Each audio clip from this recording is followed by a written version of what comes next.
Yeah, so okay, I'll start now. Hello all, welcome to this course on Introduction to Machine Learning.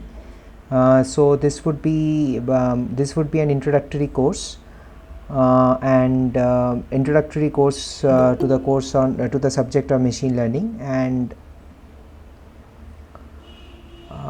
yeah, so over the course of 8 weeks you will be taught several things, like some basic aspects of it will start probably with basic aspects of supervised learning, then go on to some aspects of unsupervised learning as well.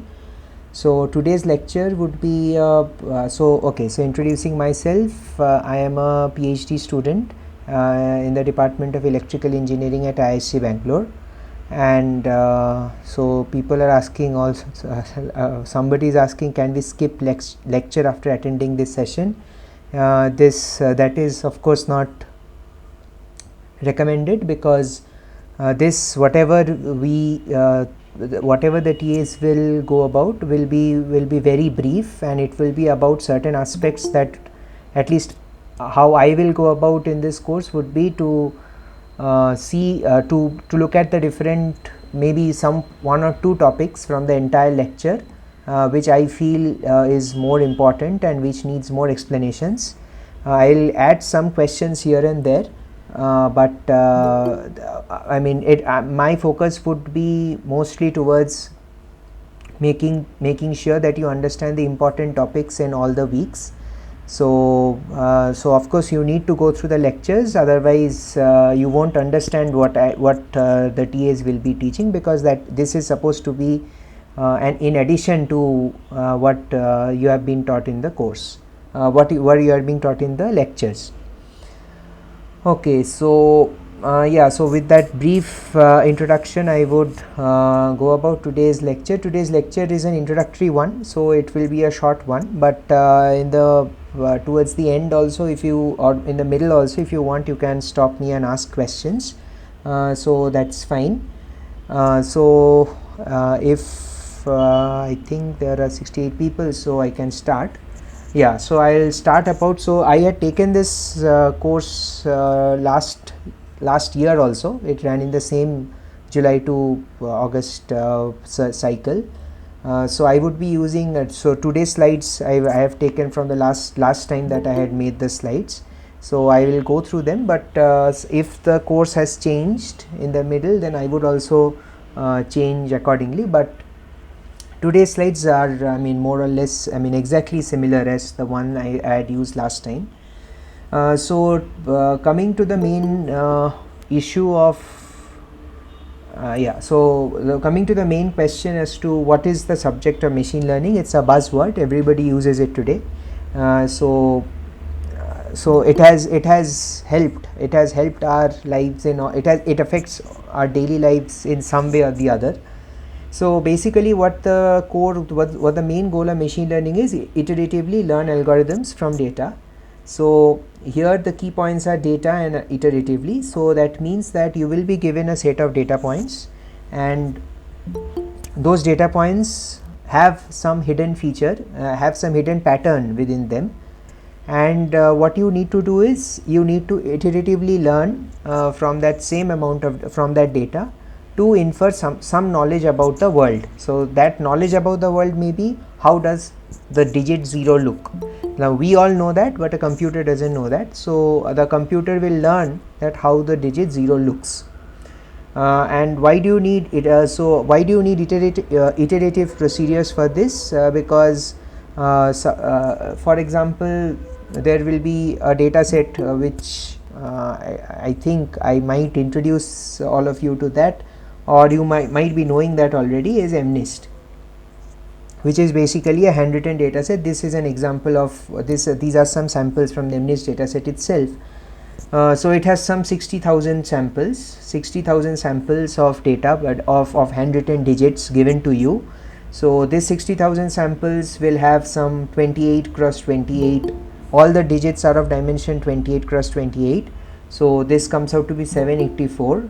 So you can imagine that 784 into 60,000. These are the amount. This is the amount of information that you need to store if you are training your entire machine learning model in one go.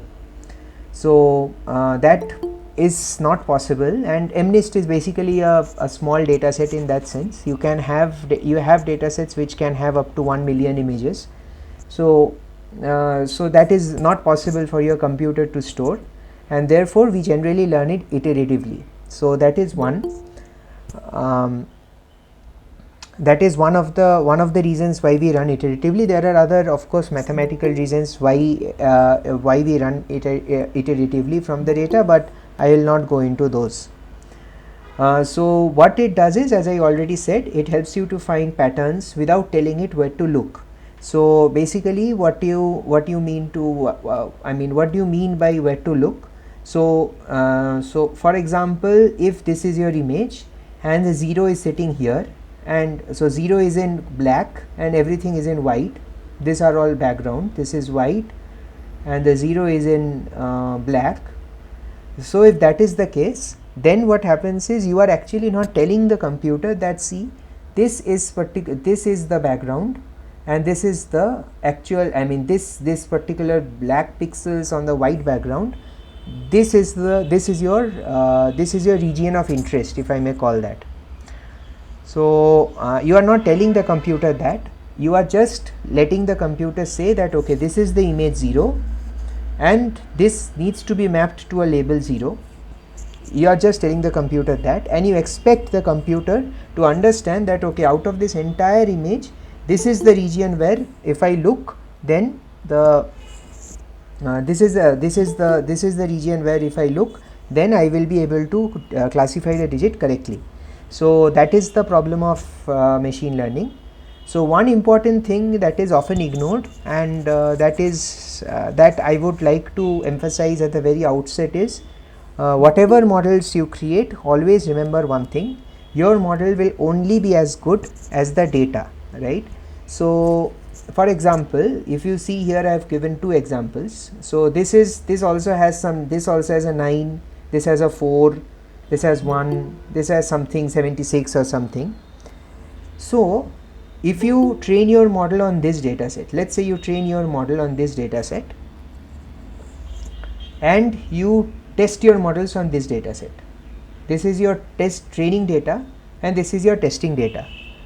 Now if your model is very good, you have done excellent modeling of your machine learning model is extremely efficient and all. So this achieves accuracy. Let's say I'll come to the metrics, but let's say you consider accuracy as your metric. So if this is your if accuracy is the metric, then let's say this gives you 99% accuracy on your training set, and you have done everything. Your model has not overfitting, underfitting, all of them I will come later, but let's say your model is very generalized, it works very well on the training data, and you are quite confident that your model will generalize well also. However, when you are testing your model, you are using this data. Now this model is very unlikely, I don't think anybody has tried this, but it's highly unlikely that this model will perform anywhere close to 99%. It can even go down to, I'm not sure of this, but it can even go down to, let's say, 10%. So 10% means chance level accuracy, or you predict all of the digits to be same. It can even go down to that. There is a possibility that it can even go down to that. So the important thing here is, first is your training data. It must be representative, and unless your model is, there are of course research areas where where this problem is solved, right? Like you train your model on one particular domain of data and you test your model on the other domain of data. So that is a research problem in itself. But for our purposes, or for the first course in machine learning, of course you would always assume that your training data and test data, they are coming from the same distribution. So your training data is like this, means your testing data also will come out from this particular data set or this particular type of data sets. It will not be completely different. Okay. So that is the assumption that you would always take enough in most cases of machine learning, unless you are explicitly dealing with this particular problem. And for whoever is interested, this particular problem is known as domain adaptation. Like, what do? You train your model on okay, somebody is saying, can you please unmute and say what you didn't understand? I saw a message, I think.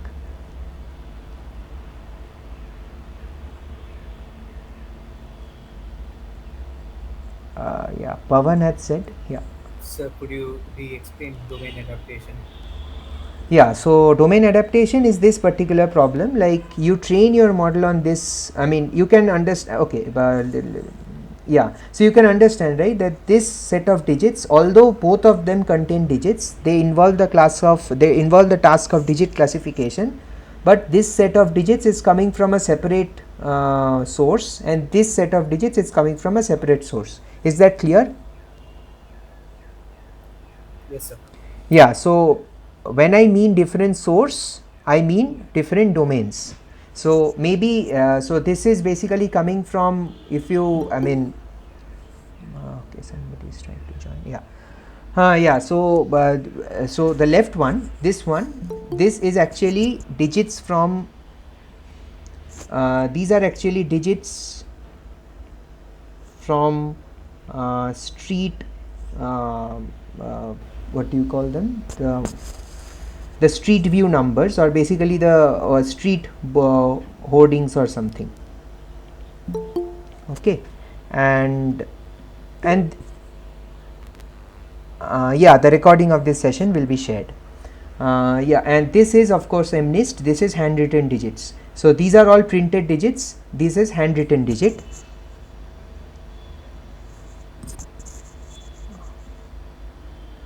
What do you mean by different source? Like here we seeing all images, or we seeing as images with numbers?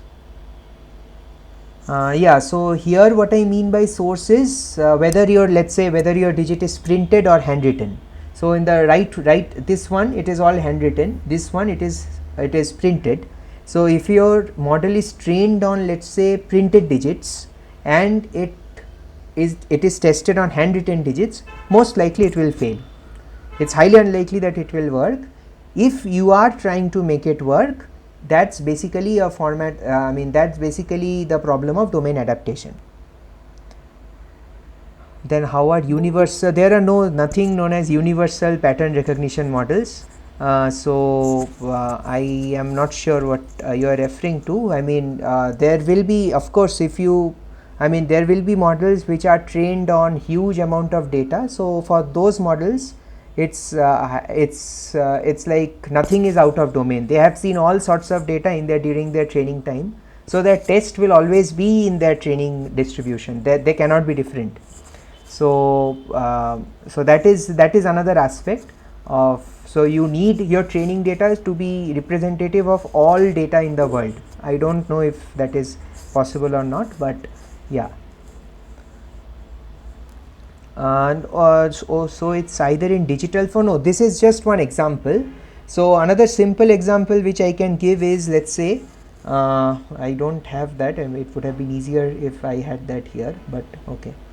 Let's say you have, I mean, this might be a very crude example. Another very simple example would be, let's say your training data has a cat, right? It's a dog cat classifier, let's say. Okay, it's a dog cat classifier, and your training data, all cats all cats images are taken during the night. Okay, all the cats images are taken during the night, and in the testing data all the cats images are actually in the daytime.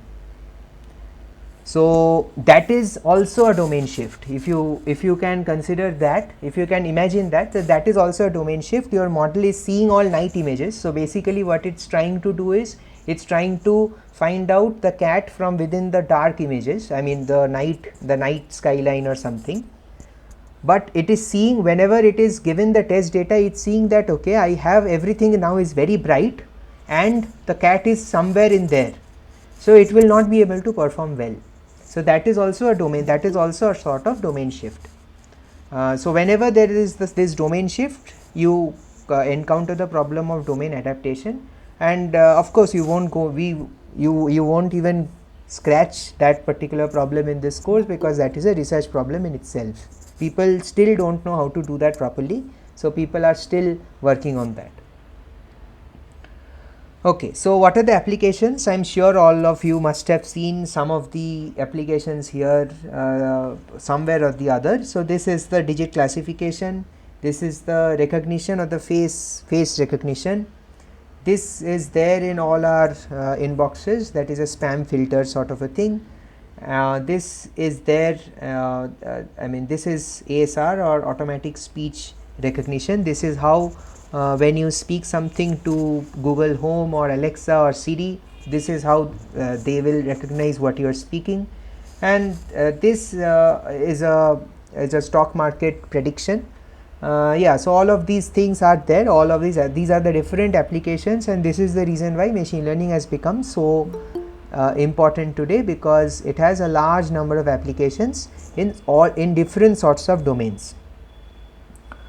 Now coming to the types of machine learning, so first and the foremost and the most easy, I mean I shouldn't call it the easiest, but yeah, so one of the easiest ways of doing machine learning is to do a supervised learning, and that is what you will be taught in this course primarily. You will be taught about unsupervised learning towards the end, but supervised learning will constitute the bulk of this course. So supervised learning is, of course you give supervision. So what do you mean by supervision? You give a set of examples, you learn a function to map from inputs to outputs. So basically you have a set of examples, so you have x and you have y. So in x you will have digits like 0, 1, 2, 0, 1, 2, 3, 9, 8, 7 and so on, and the corresponding labels. So these are all images and these are all labels, one, okay, yeah, this is 1, this is 2 and so on. So if you see here, this is like the, I mean if you can see those small green values in here, those are the labels and these are the actual images. So these actual images, they will constitute x and the corresponding labels will constitute y. That is one way. So what you are effectively doing is, given an input image, you are classifying to see whether the particular image belongs to one of the 10 classes, which is 0 to 9. So that is a classification problem, which is a 10 class classification problem in this case when you are predicting digits. The other is a regression problem. So so you are saying that okay, this house has so much area, this house has so many floors and so on, this house is located in this particular location and so on. So just a minute, yeah, this house is located in this particular location and so on. So depending on all those parameters, can you predict what the price of the particular house would be? So that is yeah, so that is regression. So classification and regression are the two ways in which you can talk of supervised learning problems. The other way is is an unsupervised learning problem. So of course you can understand that all of us create a large amount of data, because we ourselves are creating a large amount of data for these machine learning problems. However, creation of data is in that way is useful and simple also, because you can ask somebody to give their own data, and keeping all those privacy concerns in check, we can have a large amount of data. Now if you look at this particular set of problems, then somebody had to sit and label the 60,000 images, 60,000 images of MNIST, and assign it the correct labels. Somebody had to do that manually. So you can imagine what it, and 60,000 data set size of 60,000 has become very small right now. Now we talk of millions. Okay, so there will be data sets which will have 5 million images, let's say, and somebody or a group of people have to look at those set of images and label them appropriately. Now that first of all involves a lot of manual tasks. That's one. The other task is you will need to spend a large amount of money. So I mean, the first thing is not feasible, and the second thing is something that you don't want. So for that, people thought of, okay, what if we don't provide the labels to the machine learning models, we give it the data, we just give it the data, because data creation is simple. So we give it the data and ask it to find whether you can find any patterns or not. If you can find me patterns, come back to me saying that these are the patterns that are found, that I have found. And that is the subject of unsupervised learning. Okay, so unsupervised learning is given a set of examples, you learn relations between them. So for example, let's say and you can also think of them as clustering. So clustering is one way of unsupervised learning. So we will come to clustering towards the end of this course. So I think the last lecture of this course will talk of clustering. So this is basically this is the left one. This is basically supervision, right? So you have given input data and you have annotated. Somebody have said that you have given pictures of apples and you have said that these are all apples, and this is your machine learning model, and now your machine learning model predicts that yeah, it's an apple. However, suppose you are not given this annotations, you are just given a set of fruits. So the fruits would be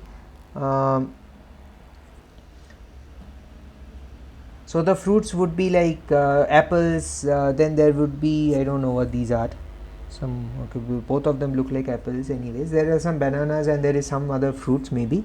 So some pear or something maybe, I don't know. Yeah, so now this is another task, right? I mean, you can understand that this is different from this task. This task is not the same as this.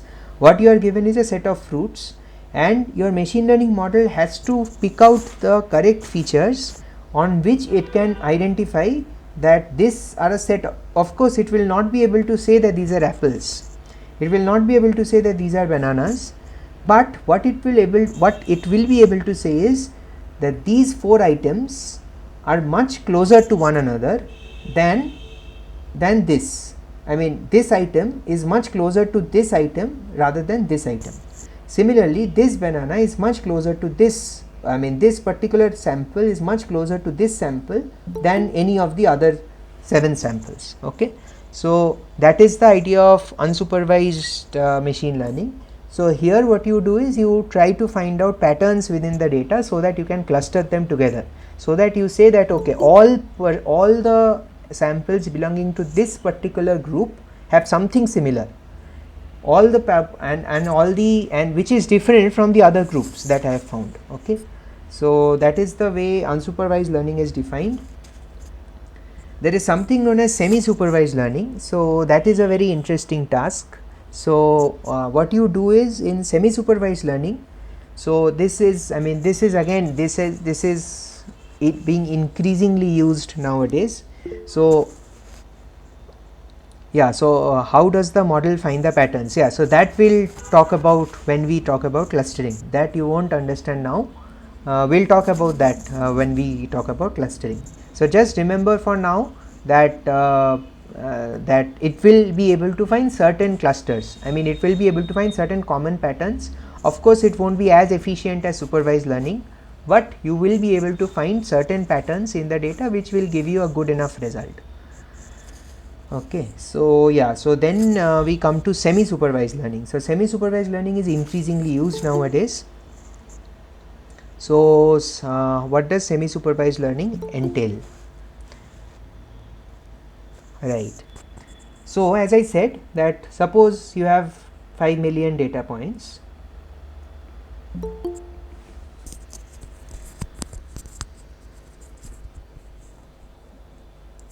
Suppose you have 5 million data points, you can't label them.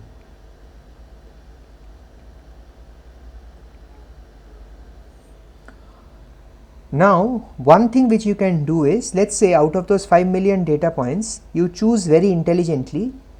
I mean you don't know how to define intelligently, but let's say you choose some 10,000 points out of these 5 million data points and you label them. So you make somebody sit and label 10,000 data points. People will do it for some cost. Of course you will have to spend some amount of money, but you will be able to label 10,000 points. Which 10,000 points you select to label is something again you have to think about, and I mean that is again a very crucial thing in this particular mode of learning, machine learning. But suppose you know the 10,000 points that you want to select, and then you make somebody sit and label those 10,000 points.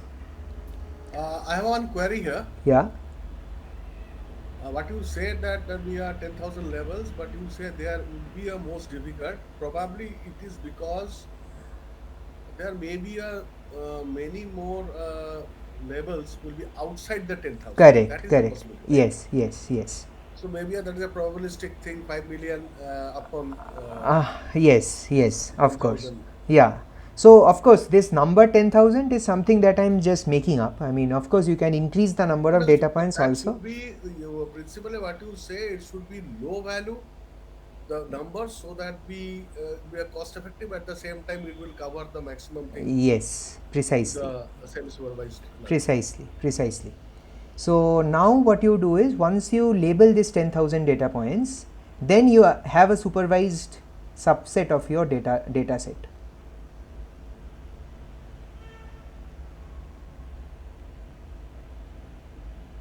You already have a supervised setting for a particular part of your data set. Now this subset of course is not representative of your entire data. It cannot be representative of 5 million data points, but it is some representation. It contains some amount of information that was there in your data set. It contains that with labels. So what you do is you train your model on that. So this labeled image, somebody has come and labeled this image, you train your model, and so you have the label for these cases, you predict, and now you have got a model which, given a dog or a cat, is able, for this particular case, is able to predict whether that is a dog or a cat. Alright. So you have the model. So now you have a model. This model you can take, and for an unlabeled image, what you can do is, you can first, so this label was this was not part of this supervised subset, this particular image. You first pass this through this model. This is the same model. You first pass them through that, and you see how much confident it is in predicting dog or cat. Okay. So once you are once your model becomes, this model is trained properly, so then when it sees a dog, this becomes I mean it probably will be able to classify the dog properly. So once it classifies the dog, then using that model, I mean using this particular label, you label all of your data points. So your entire data set becomes supervised in that instance. Okay, is this clear? Any questions? And repeat once, because just Yeah. So here what you are doing is, you are using the subset of your data points. So that is why you have a label here. So your label is there. So once you have your label, you train a model for the perfect, I mean for those subset of images that you have chosen, and you create a model. You try to predict it in a supervised way. You train this first model in a supervised way. No issues there. Now when you have an unlabeled image, you want to label it for your supervised task. So what you do is, you pass it through this first model, and you ask the model to say whether it is a dog or a cat. Whatever the model says, that becomes your that becomes your label in some sense. Okay. So because this is not a true label, this is also known as a pseudo label.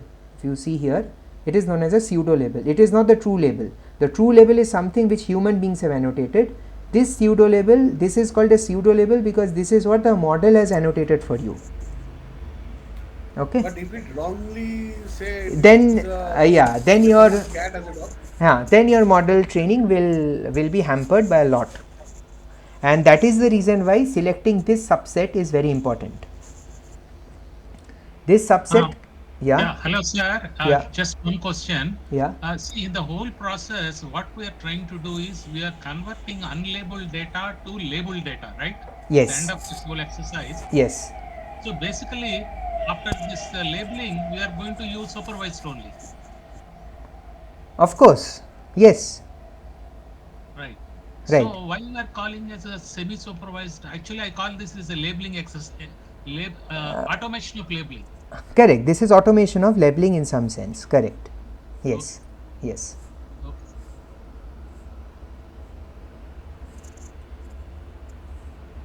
Okay. So once we label the unlabeled images, will we use those data points to further train our supervised model?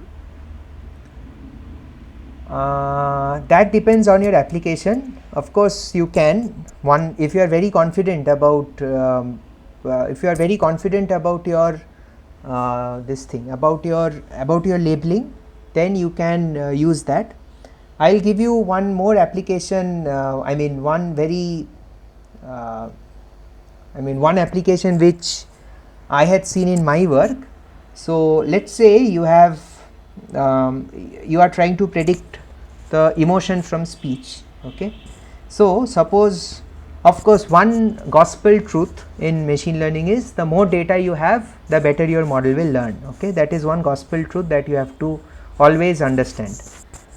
Now, angry, of course, your data has to be good. I mean, if you are getting more data which is bad, then your model will drop down, performance will drop down.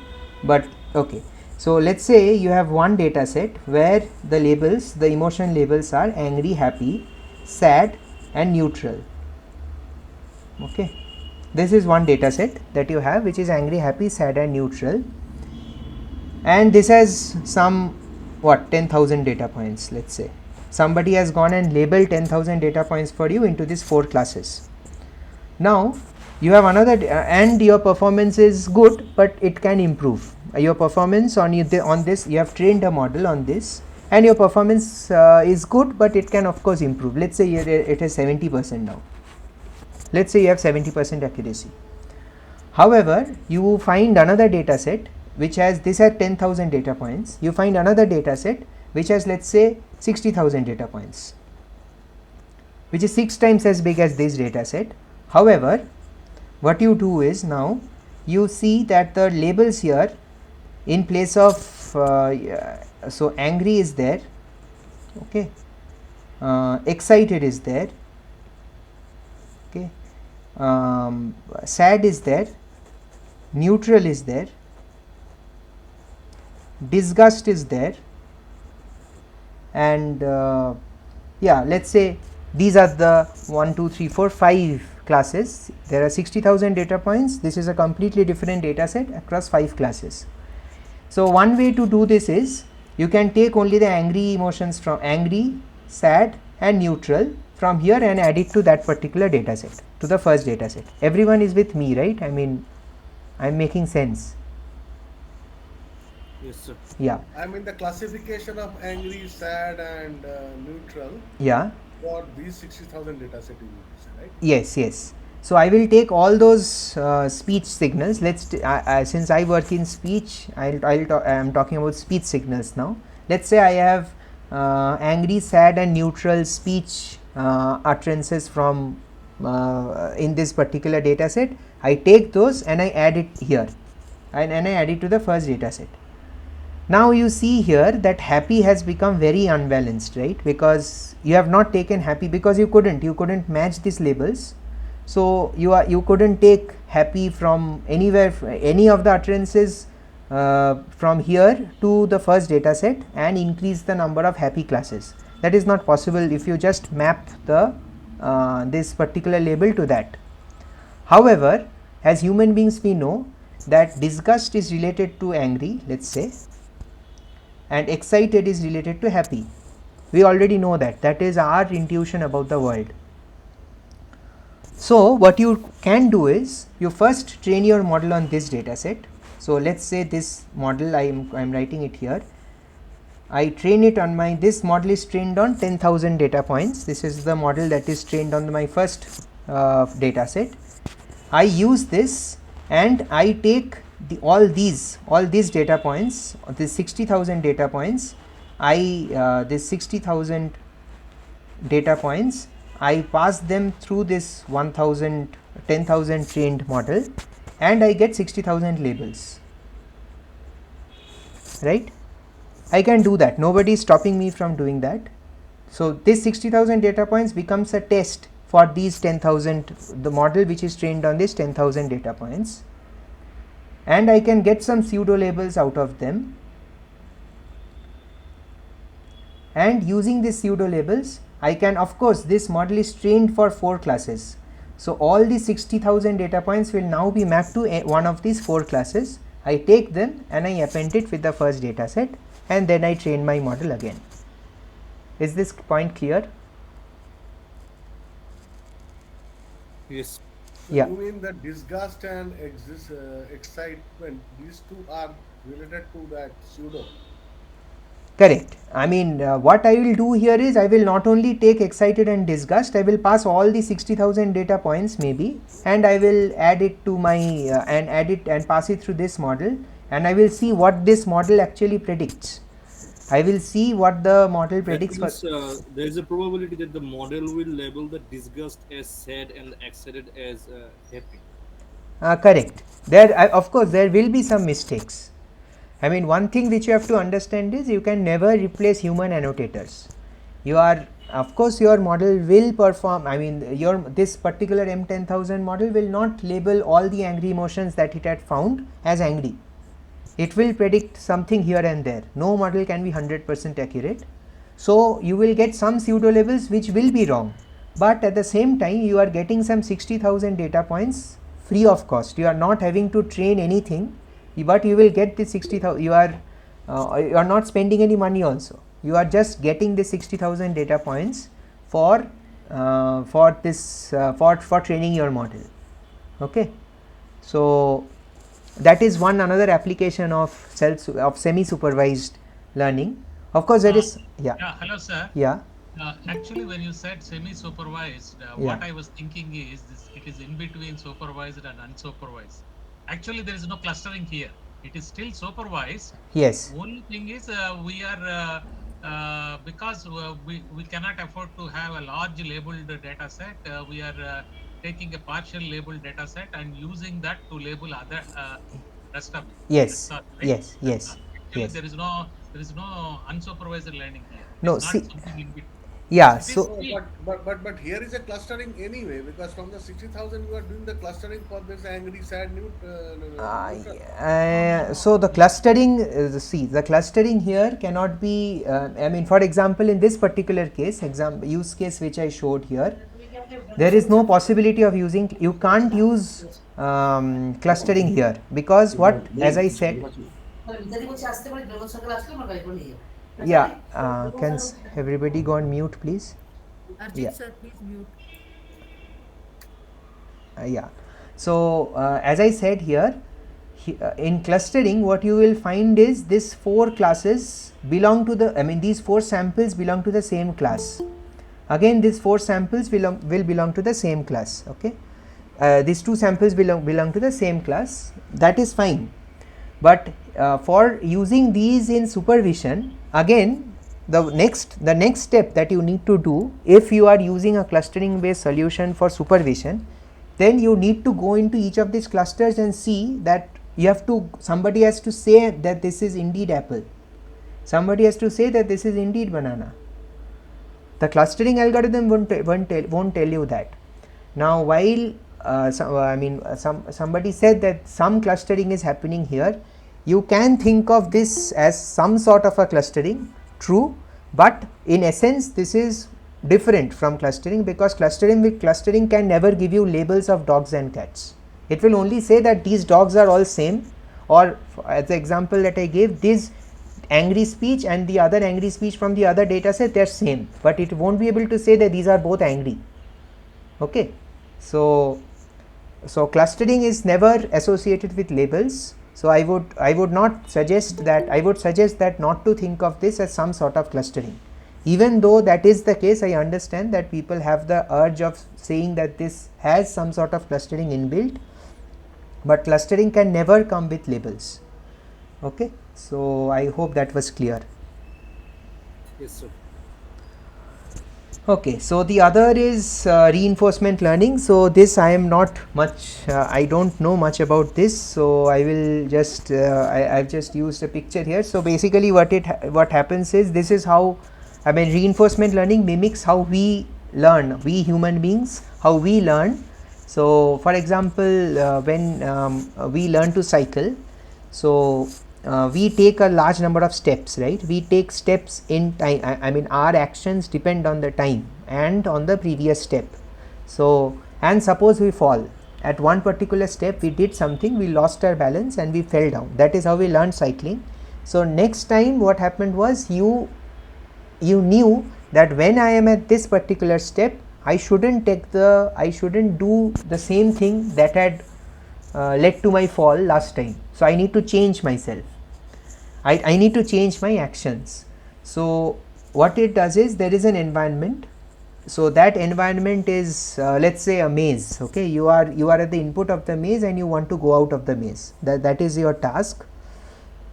So at one particular point you take a left turn, you can take a left turn or you can take a right turn.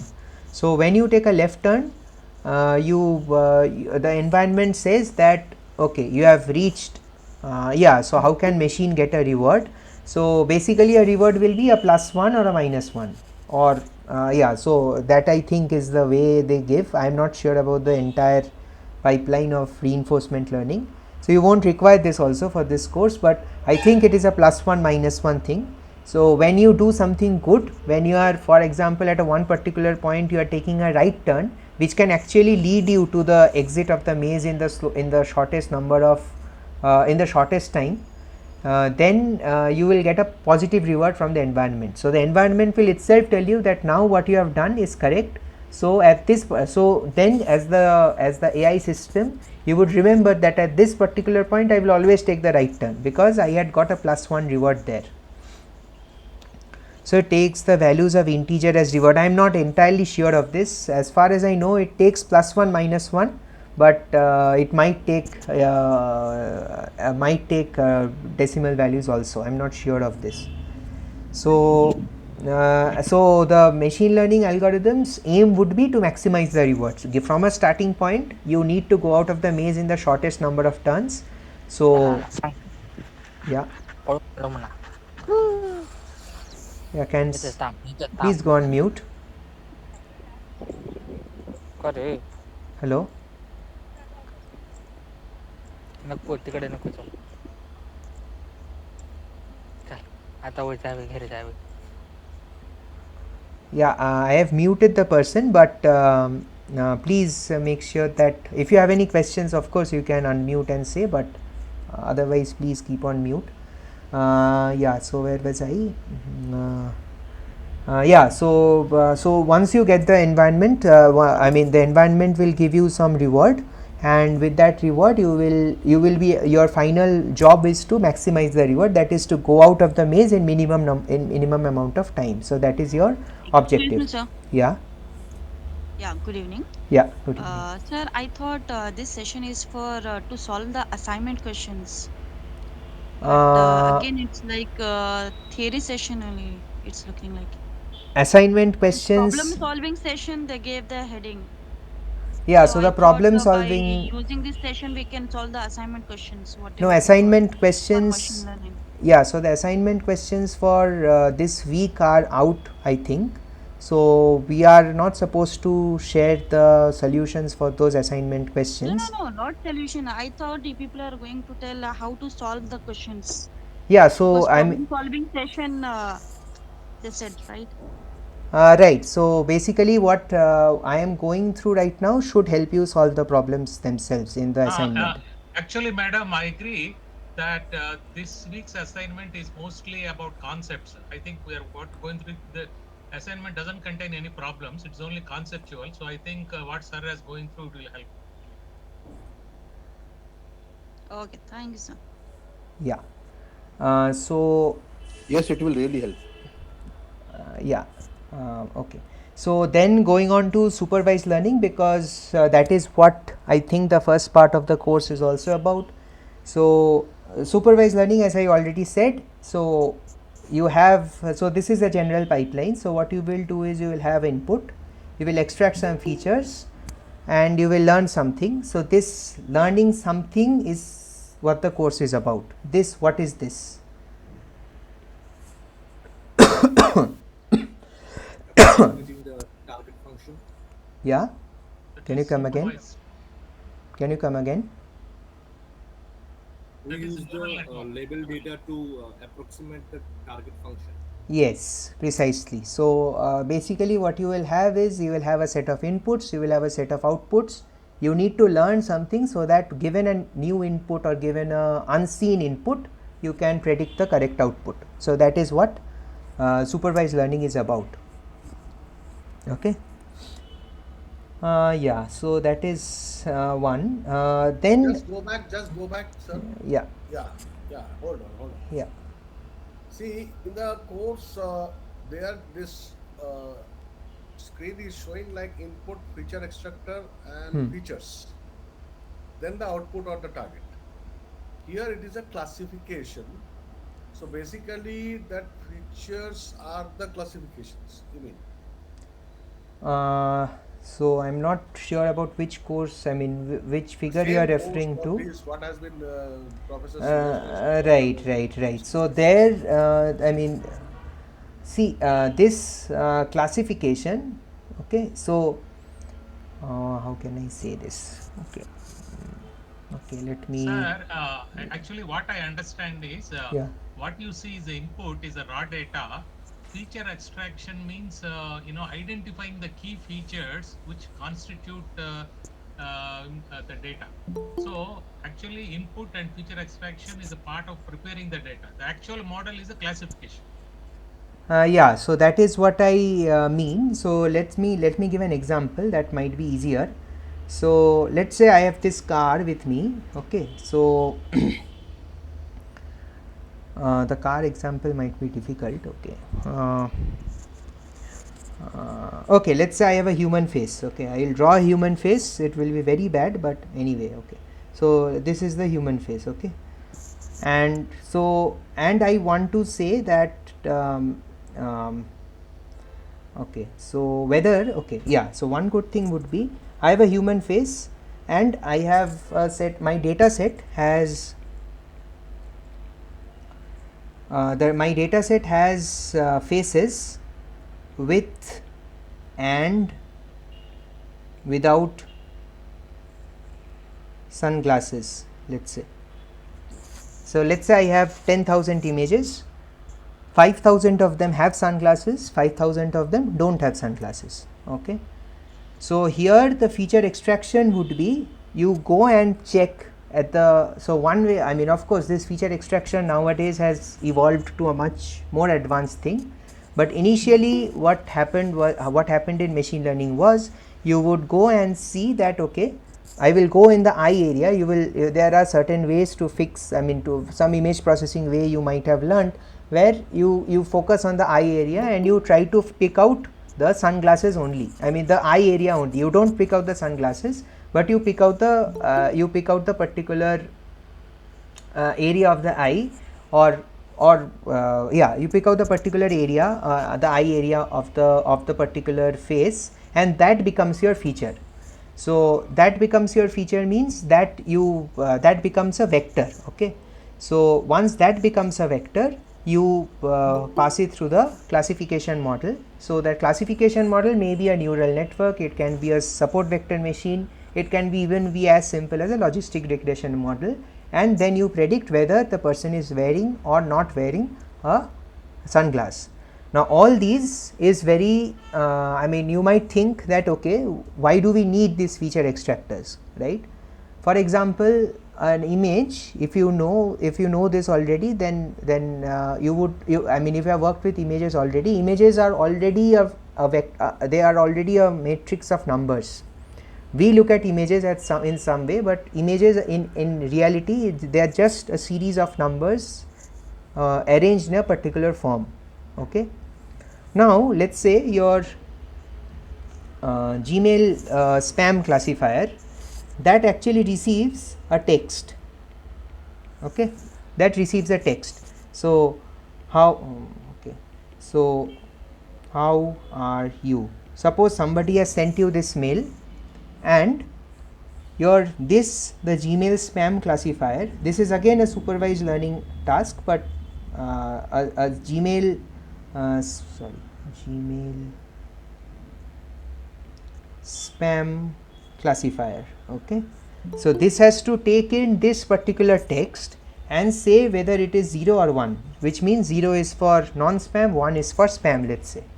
Okay, so how do you pass a text to a model which only has some numbers? I mean, this you will see that all of these classification problems, they will have just numbers, some weight, some biases, something, it will multiply with some numbers and it will do, and it will classify spam or non-spam.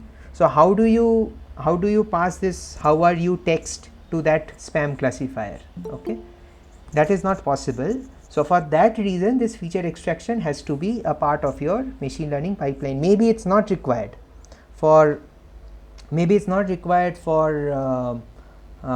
images, or maybe it's not required for speech, but for text you will of course require it, because you can't pass text to a particular classification algorithm. Okay. Sir, Yeah. I will explain it actually the way I understand. Yeah. For example, the same example, the input car is there. Right. There are so many cars are there. That is the input data. So what feature extraction means? Identifying the features of the car. Okay, whether the car has 4 wheels, right, number of wheels, and the number of doors, and correct, yes, length. For example, 4-5 features. Right, so, right. And then marking those 4-5 features, and then you create a data point. Yes, and yes. The label is yes, this is a car. Correct, correct. And then passing through that. So preparing that, I think feature extraction is more about preparing the data. Correct, correct. Yeah. Yes. So now what has happened is, now with deep learning and all, earlier people used to do this feature extraction was probably the most important part, apart from, I mean, the modeling was not that important earlier. Okay, I mean, this was important but not as important as feature extraction. So if you did not give the correct features to your machine learning algorithm, however good your machine learning algorithm is, it will never learn properly, because its input only is not good. Now with the advent of deep learning, the importance of this feature extraction has gone down slightly, at least. Okay, because you already know what features, I mean, you will have very generalized features from deep learning models nowadays. So you won't need a proper feature extractor also in certain cases. But of course, for text you still require feature extractors, and as you said, for input also, it's better to always have good features for your classification problem. So this is the general pipeline for supervised learning algorithms. This, Sir? yeah. In that case, the performance of the classifier depends upon how good we are selecting our features. Right? Yes, yes.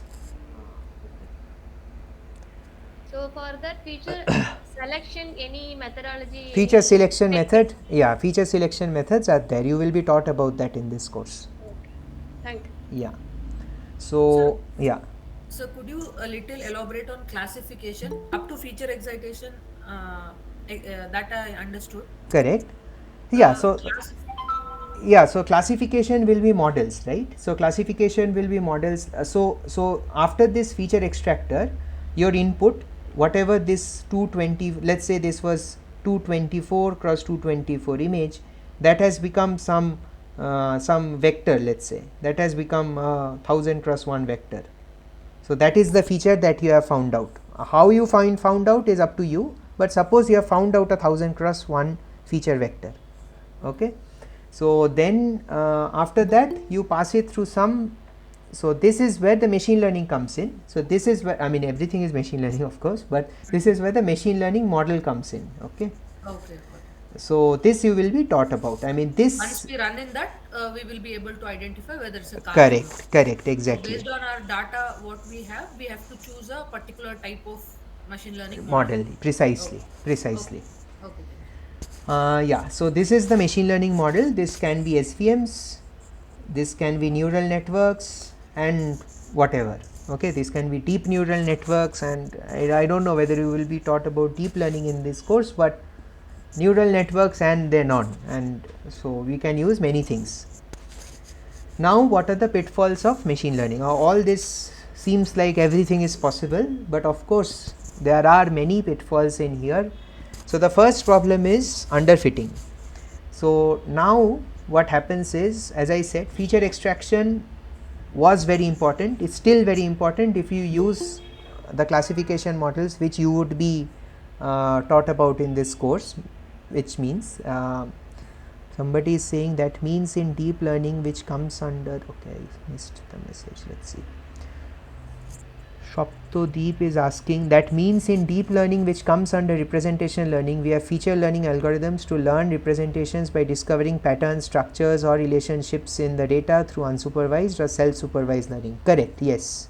You have a class of deep learning models which can learn the features, which will be very general and which can be used for multiple tasks.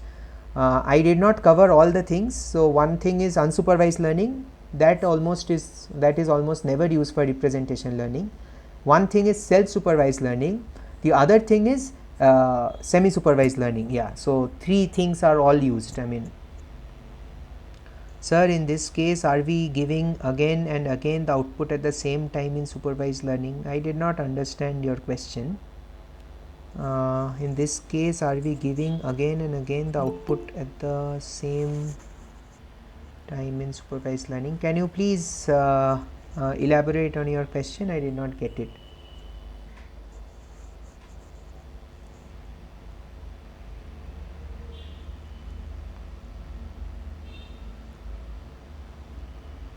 Sir, most of the problems are actually supervised learning only, right? Actually, most of the discussions are. Yeah, in this course you will be taught about supervised learning mainly. You will be taught about unsupervised learning probably in the last lecture, if I remember correctly. Yeah. Actually, unsupervised learning, there is only one thing called clustering. There is only one thing, clustering, that will be taught in the last lecture. Actually, in supervised learning and unsupervised learning, there are very few things apart from clustering. So that is also there. I mean, unsupervised learning is a difficult job. It's not very easy to do unsupervised learning. So people, that is why they have come up with stuff like semi-supervised learning, or as somebody said, semi-supervised or self-supervised learning. Self-supervised learning is truly a magical thing, but of course I am not going through it because it goes much outside the scope of this course. For example, you cited one example, when you input a set of images and extracting the features from the image, okay, like this is the face, this is the nose, but that is a kind of clustering, right? Unsupervised. Input is the set of images, output is set of features. Output is a set of features, yes. So self-supervised learning is something that is, I mean, for one thing is you can have what can you, so you can have an image processing based pipeline which knows the geometry of the human face and it knows where the eye lies.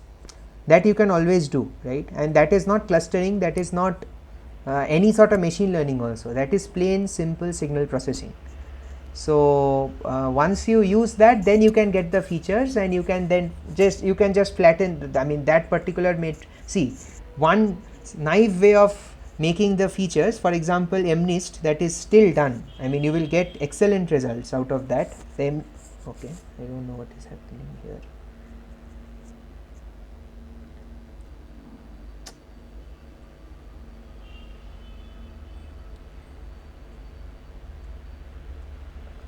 Yeah, so this particular data set which I had shown, the MNIST data set. So here all of the images will be 28 cross 28. Okay. One very naive way of making this a feature, I mean converting this to a feature, is to just, this is a matrix of 28 cross 28, you just flatten it and make it into a vector of 784 cross 1. That is also possible. So feature extraction can be as simple as just flattening a particular matrix into a big vector and then passing it on to a machine learning algorithm. That is also allowed. I mean for MNIST, doing this 28 cross 28 to a 784 cross 1 vector and passing it through a very simple machine learning algorithm would give you around 98-99% accuracy. So I will show that when the correct lecture comes, when you will be taught neural networks or SVMs maybe. SVMs I won't show it. Neural networks, you will see that I'll show that while coding, that you will get very good results just by doing a simple feature extractor like that. Okay, so yeah, so now comes two problems. So machine learning always comes in what should I say, there will always be trade-offs in machine learning because this is a very experimental science or experimental field. So one thing is what model to choose, that is the first question that you have. So let's say somebody chooses a neural network. So of course you don't know about neural networks right now, but neural networks, you can take it from me, you will learn later. It's like it has certain so where is this coming?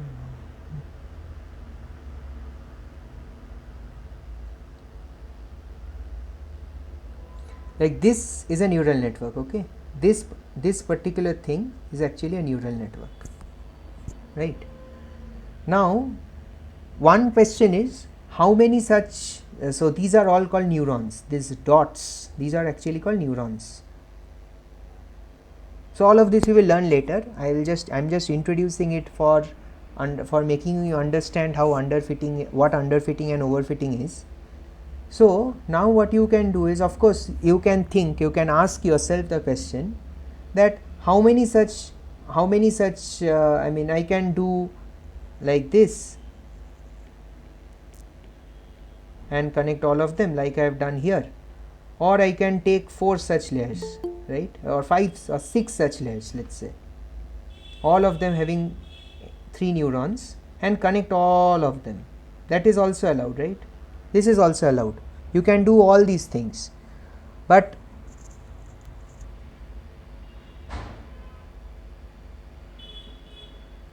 yeah, why not able to admit?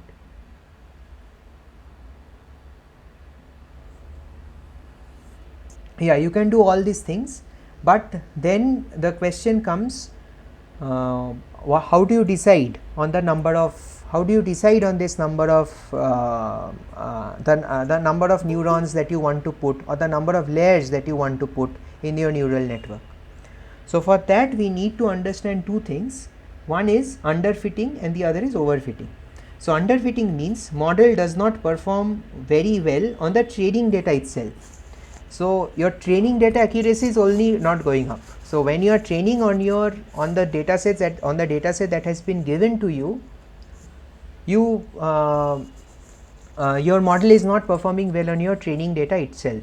Now that is a clear indication that your model is not so strong that it can pick up all the features which are or pick up all the patterns which are there in the training data, right? So that means that is the reason why your model is not performing well on the training data.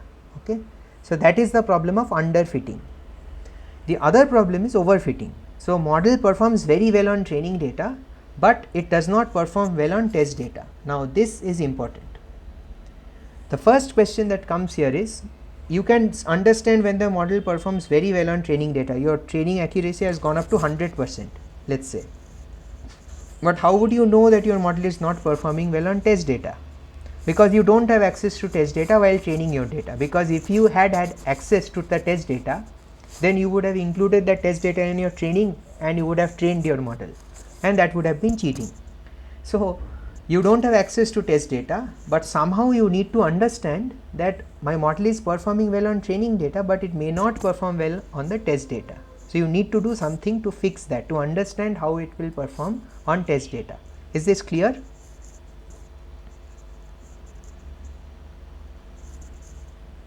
Yes, sir. Okay. So first problem is, so underfitting problem is easier, right? Solving the underfitting problem, because you are not dependent on the test data. So underfitting problem means you make your model stronger. So you make your model stronger means in the neural network you increase the number of layers, or you increase the number of neurons per layer, and so on. Stronger model, however, can lead to overfitting. This question is left as of now, how to understand whether your model is overfitting or not. So that I will come in the next slide. And therefore all machine learning problems, you will see this particular diagram. In most places you will see this diagram. This diagram is known as the bias variance trade-off. So underfitting is also known as high bias. Why? Because what do you mean? What do you so by the English term of high bias, that means that a person is so biased that even after seeing a lot of examples, he or she is not refusing to learn, okay, because his bias is so strong that he is not learning from any new things that have been given to him. So that is the English meaning of what you mean when you refer to a person as very biased. He is not getting examples, he is not learning from examples. That is precisely what is happening in a model which is underfitting, because you are giving the model the training data, but your model is not learning from the training data. So that is a high bias problem. Okay, so this is the underfitting zone, and if you see here, the blue curve refers to bias. So bias is very high here. So and your model complexity is on the x-axis. So if your model is very small, it doesn't learn anything, it has a high bias, and it is underfitting. And the variance is so what do you I mean variance, of course I can't give a simple, I mean I can't give a good example like for the high bias case, but variance is so when you call a model to be highly variant, so suppose any very small changes in your input, your model changes a lot. So there is a lot of variance in the model. So of course there are some mathematical explanations as to why that is called variance, but I am not going into that. So variance means your model is seeing certain data. When the input data changes only slightly, your model output varies by a lot. That means that your model has overfit. Okay. So for example, I can give you a simple example here. So let's say you are solving a regression problem. Okay. So this is your regression problem, and these are the data points. Okay. So you have learnt a model which looks like this. This is the line that you have. This is you are doing curve fitting effectively. Okay. So this is the model that is learnt. This is the model which is learnt. This is a high bias system. Whatever inputs you give, your model is not changing in its output. I mean your model is not changing in an output means this particular, I mean it is not looking at the training examples at all. Okay. It is predicting something on its own. It doesn't matter where the training examples are. On the other hand, you have fit a model which looks like this.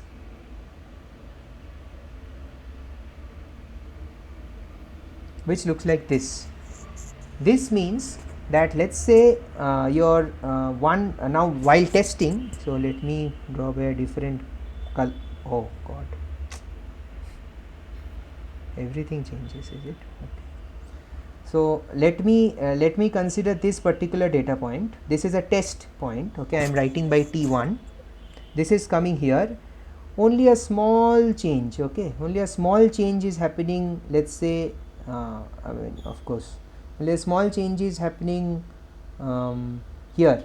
Okay, this is another test point. So the test point is actually quite close. They are very close to one another, but your model is predicting a drastically different point. I mean of course in this case it's does not look very drastic because it's in 2D, but in high dimensions I think you can imagine that if you have a very complex line which is joining all these points, then that means that your model has overfit. And why do we call it overfitting? Because you see that your model is now giving you a zero error on the training set. It has passed to all the points which were there in the training data set, and therefore your model is overfitting. And because of the small change in inputs, if your model output varies by a lot, that means that your model is actually exhibiting high variance, high change in output with a small change in input. Okay. So, however, we have just described the problem of variance or high or overfitting. Underfitting we have solved, make your model stronger, but how to guard against overfitting? That's the next question, and probably the last question.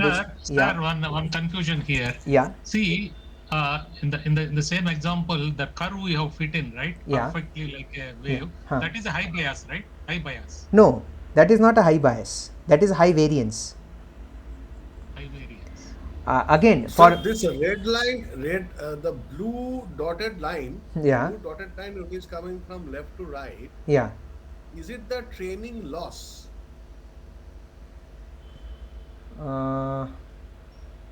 That is the training loss. No, that is that is the training loss. Yes, correct. And the red line is the test loss. You can say that. Yes. So And what's what the is third y-axis? line? Huh? What's the What is the y-axis? third line? What is the y-axis? The y-axis is the loss. I mean, it's in so the y-axis would be the, how can I say this? The y-axis would be values. It is not representing any one particular value, which is why it is not labeled. Yeah, last session, Yeah. yesterday, it was taught that the y-axis is the error and x-axis is the complexity. Yeah, so you can call that to be error, but you can't say that to be, let's say, training error or test error. Okay, because this represents a particular type of error, and this Now, represents. what is this line you just drawn? Now the red one, the center one. Okay, let me rub them. Which line? The green line, is it? Yeah. No, you have just now taken out that red line. The center one. I mean, top one is the red one. Huh? Just after that, the line. This one. What it represents actually? This one, right? Yeah. Yeah, so this one means the test error. This is the test error. Yes. So what happens is, if your model becomes very complex, then you will not generalize well. Okay. So this you can consider as a variance. So what variance means is, if you increase the model complexity, then your test error will go on increasing. So you can consider this to be an indicator of your test error. You can consider this to be an indicator of your training error. Training error, the center one, right? The blue one, yes. This is the training error. Bias is training error, variance is test error. Yes. Okay. And the red one? The red one is the difference between the two. Okay, training error, test error, and the top one is the difference between the two. Yes. So your model is seen to be performing very poorly if you are in either of these two extremes. So here also it's very bad, here also it will again go up to that particular range somewhere, but here also it's quite bad because your test error is much higher than your training error, which means that you have overfit badly to your training data. Okay.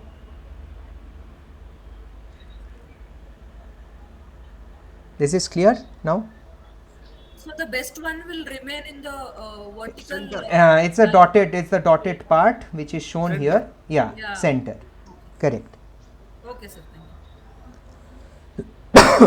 Yeah. Left hand side is the high bias, right hand side is the high variance. Yes. And you say that the left hand side is the underfitting Yes. and right hand side is the Overfitting zone. Yes. So you mean that underfitting model does not perform well on training data as well as on the test data also? Of course, because you see you are okay, please mute.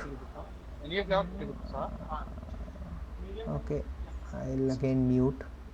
please keep on mute. I mean, apart from the person who is asking the question, of course, but see, underfitting means your model is not learning from training data, correct?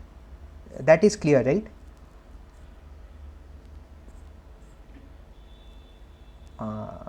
Yeah, I hope that is clear. Yeah, so if your model is not learning from training data, I mean the data that you are asking the model to learn with examples, it is not learning that.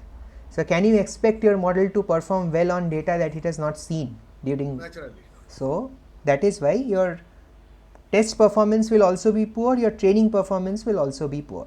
So that means the model actually this should to learn this should of the high bias. Yes, actually this should not be test error. I mean this curve, I'm not certain that this can be called test error, because you see here what is happening is that it gives you an idea that the test error becomes very small here, but it is not the case. Okay, so you shouldn't call this should be called the bias variance curve only. It should not be thought of as any error curves or anything. It should be thought of the bias variance curve. Okay, so this is the bias, the blue one, the left one. I should not write this also. I don't think I should write this. Yeah, because training data, of course, bias you can consider training data, but variance is something else. So variance you shouldn't call as the test error. When test error increases, so what is high variance? High variance means your training error is very less, your test error is very high. But low variance, I mean in this case when it is low variance, you can see here that your training performance is also poor, test performance is also poor. So you cannot you can't correlate variance and test error in my view. Sir, what I feel is that y-axis is a test error. If we interpret that way, then it makes sense. Y-axis is the test error. Yes. Y-axis is the test error. I have to see this because I am not sure, because for a model which is error.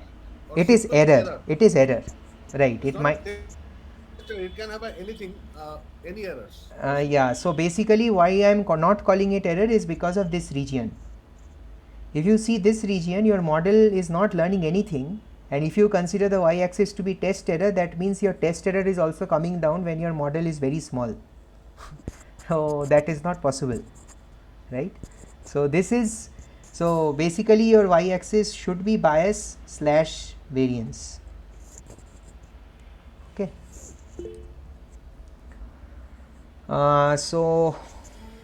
Okay. So there is a confusion because yesterday it was told error. You are saying I'll check this. I'll check this. This should not be test error in my view. Okay, that is why you see here that the y-axis is also not labeled. If this was error, then it would have been labeled error. I don't think it is error. Okay. Sir, I think no.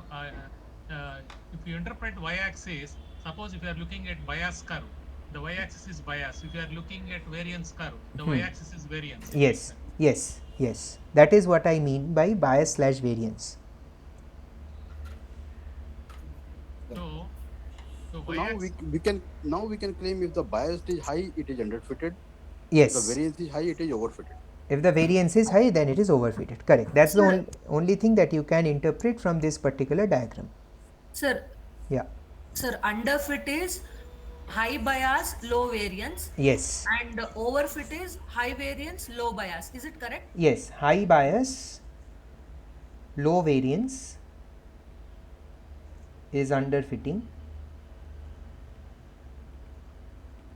and low bias variance is overfitting, and high variance is overfitting.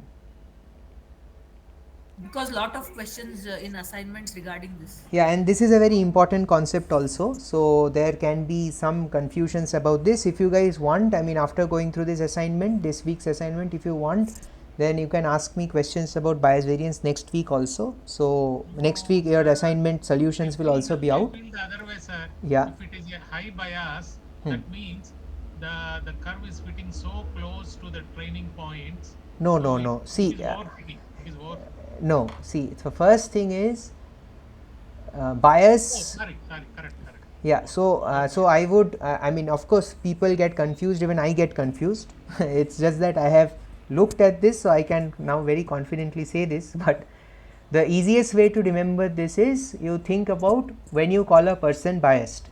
You call that person biased only if you give him or her many examples, and even then that person doesn't learn, because he or she is very biased about his or her belief of the world, right? Yeah, correct. So that is high bias system. Variance, of course, you can't think of any like this, so you consider high bias, the opposite is high variance. Okay, so that is the way. So one thing for this curve, the arrow, I mean the curve dotted line, which is coming from top to the lower side. Yes. There you have written the bias. So that is basically a bias curve, and other one which is going up. Right. That is right. a variance curve. Yeah. So the green. That is the right interpretation of this curve. Looks to me. Yeah. So the green Bias one. and variance. Yeah. So the green one is variance, and the blue one is bias. So as you increase your model complexity, your model will fit. Your model will be able to learn the training data better and better, right? So as your model learns that, sense. yes, It so makes sense now. yeah. And what is the red one? It is written some error written. That is the, yeah. So that is the generalization error. So generalization error means that how well does your model generalize? So your model has seen training data, and your model has seen test data. Can it generalize? And your model has not seen test data. I'm sorry. Can it generalize the seen examples to unseen examples? That is when you will say, right, that your model is generalizable to many cases. So that is why you call it a generalization error. The difference between these two, you always call it generalization error. So why it is called a bias variance trade-off? Yeah, because the only thing that you can change is model complexity, right? That is the only thing that you have in hand. You have to tune your models. So as you start increasing your model complexity, your bias starts coming down, but your variance starts going up. So your model starts learning very well on the training data, but it stops learning, it stops to generalize. So that is why you cannot have a model, I mean you should ideally aim to have a model which learns very well on the training data and also generalizes very well to the test data. So that is why this is called a bias variance trade-off. Sir, in both the zones, if we go to the extremes, errors are there. Errors are there. Red meaning, right? Yes, yes. Errors will increase. If we try to remain in the center, the error will be minimum. Minimum, yes. Okay. So the next question is, so I already told you that, okay, so this case was your model is underfitting. You make your model stronger, your model will stop underfitting. That is one thing that you already know, and you can check that also based on your training data. But if you don't have access to test data, then how would you understand that your model is not fitting well on test data? So for that, what machine learning practitioners or machine learning researchers came up with was the concept of validation. So validation is, so suppose people what they do, so there are several ways in which you can do validation. The first thing is, you can have your data, if you have 100 data points, let's say only you have 100 data points, of course you will have more. You take 90 data points for training your model, and you keep the remaining 10 for testing your model. Okay, so you train your model on 90 data points, you test your model on this 10 data points, and this 10 data points serves as a proxy for your test data.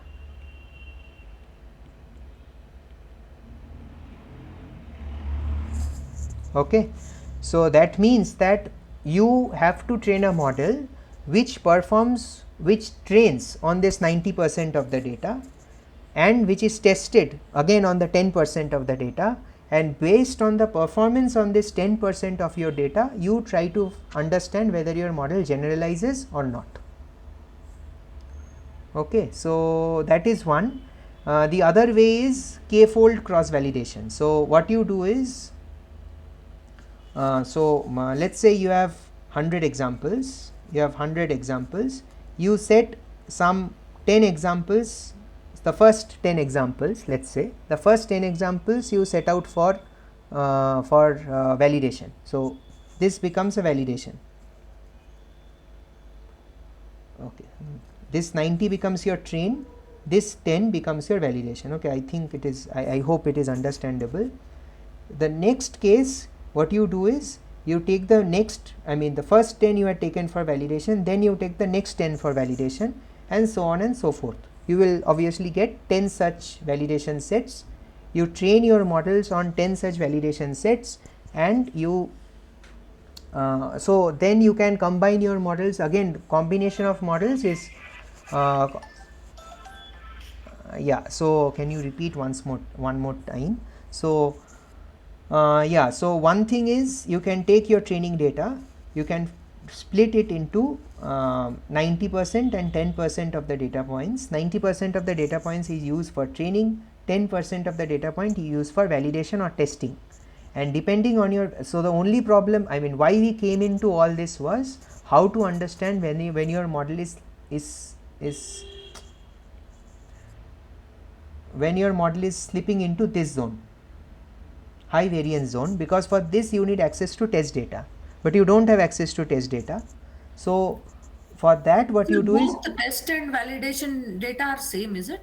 No, that is, so then 90 and 10 you have divided, so that 10 will be again divided further into test and validation? No, test data is something which you don't have access to. Let's say you are working at a company. For example, when Google trains our models, okay, when Google trains its spam classifier models, let's say, it doesn't have access to the future mails that it will get, right? So it can't have access to that because those mails are in the future. So what they will do is they will take all the emails that it has received till date, it will fix 90% of them for classifying as spam and non-spam in some way. 10% it will set out separately and say that, okay, these whatever model I will get after training on this 90% of the data, I will test on this remaining 10% of the data. Okay, so yeah, understood. Yeah. So why it is called a k-fold? K-fold means, yeah, k-fold I will come to in a bit. So somebody else had a different question. I'm getting confused. Yeah. Let us say there's 100 records are there. Right. 10 records you set aside for testing. You are not touching. That's only for testing. Yes, yes. This 90 used for training. Yes. So I feel that among the 90, we have to make it 80 plus 10, the 10 validation. Now, why? That is right. See, so yeah, I also had that same because so that is the 10, that is 10 only for ultimate testing of the so one thing which you can ideally think of is, suppose your entire data is 100%, okay, you split it into 80 10 10. This is for train, this is for validation, this is for test. This is what you were saying, right? Yes. Exactly. Yeah, so this is one way of doing it. This is a way which we academicians will do, okay, because nobody comes and gives us test data, right? But in certain cases, practically, first of all, this is not available to us, okay. I'll also tell you one other case, but I don't think anybody uses that nowadays, but practically this is not possible for us to get. So we only have the training data, and in that training data, so for instances, if you see data sets today, so data sets will have files like train.zip. So all the training files are present in this zip, and a test.zip. So this is also there, okay. So in this case, what you need to do is you need to split the train.zip only into 90 and 10. Yeah, okay. Exactly. Right. Exactly. 90 is the training, 10 is the validation. Train is the validation. Test you don't touch. Test is given to you by somebody, but you think that, okay, it is not with me. Yeah. Test is something that you should always think about, that is not with me. Yes, exactly. Yeah. So that number 10 validation, you can select different combinations of 10 out of that 90. So yeah, that so is, that is where I come to the k-fold cross validation. So k-fold cross validation is okay. So k-fold cross validation is, let's say, 10-fold cross validation. That is what I will. So let's say k equal to 10 for one case. So what happens is, I have 100 data points. I will create a 90% and a 10% split, and I will do this 10 times.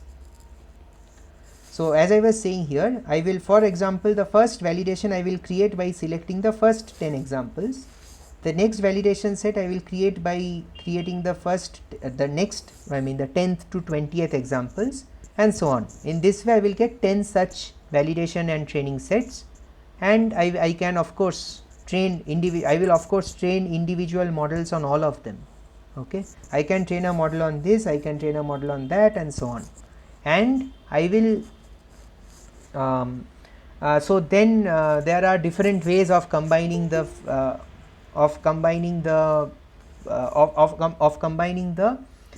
predictions from each of these 10 models, or you can so there are different ways of doing that. That is also up to you. So that is the way k-fold cross validation will work. And leave one sample or cross validation I don't think is used anyway. So leave one sample out is basically just a special case of k-fold cross validation, where you leave one sample out in every case. So if you have 100 examples, you will create 99 or 100 such folds, where only one example will become your validation in one case, the remaining 99 will become your training data, and you will do this 100 times. So Sir, yeah. So in that case, first we need to validate our model, whether the model performing well or not.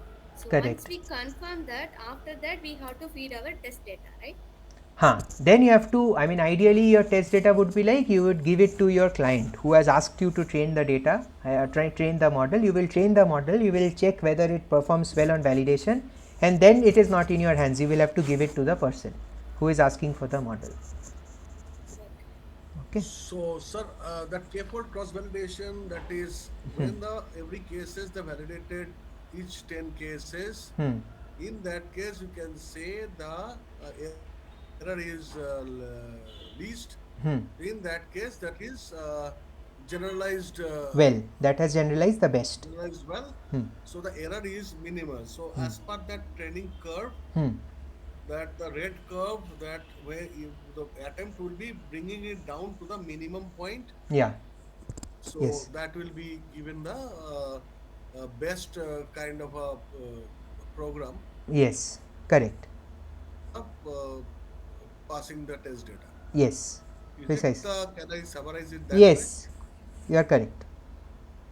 Is the type of validation what we use, I mean, like, we have the liberty to choose any type, or it depends upon the problem? Yeah, you have the liberty, but in certain cases it will be like, it will not be feasible. For example, this k-fold cross validation won't be feasible in most cases, because your data set size is very high.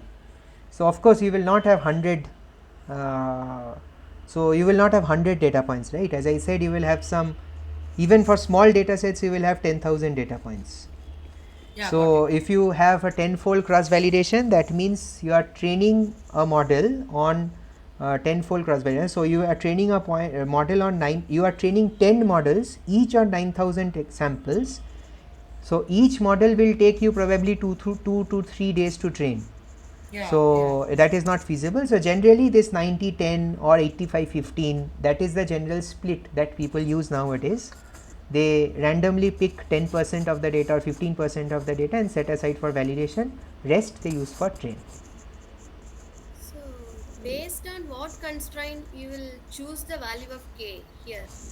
On your data set size, on how much time you have, and how much patience you have, and all those. Yeah.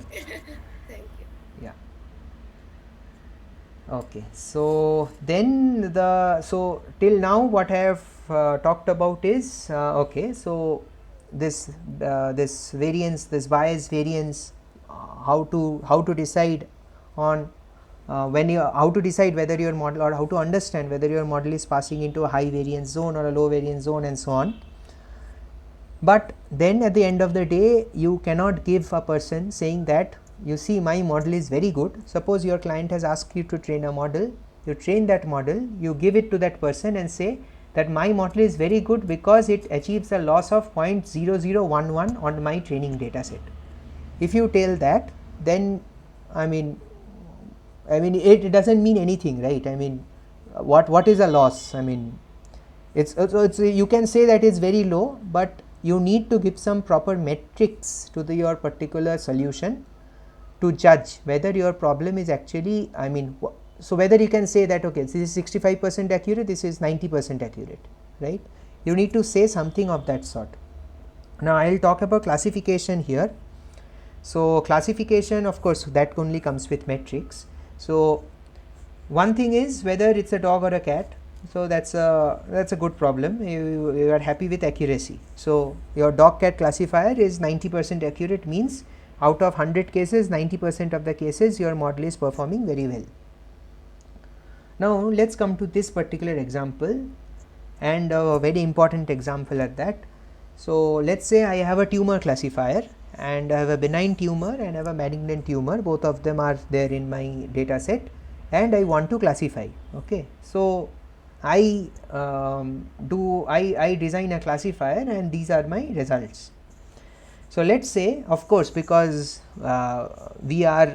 malignant tumor cases won't be very high, it is maybe a rare disease. So out of this 1000 samples that I have in my test data, I am all talking about test data. Okay, I am talking about my test metrics of my model on my test data.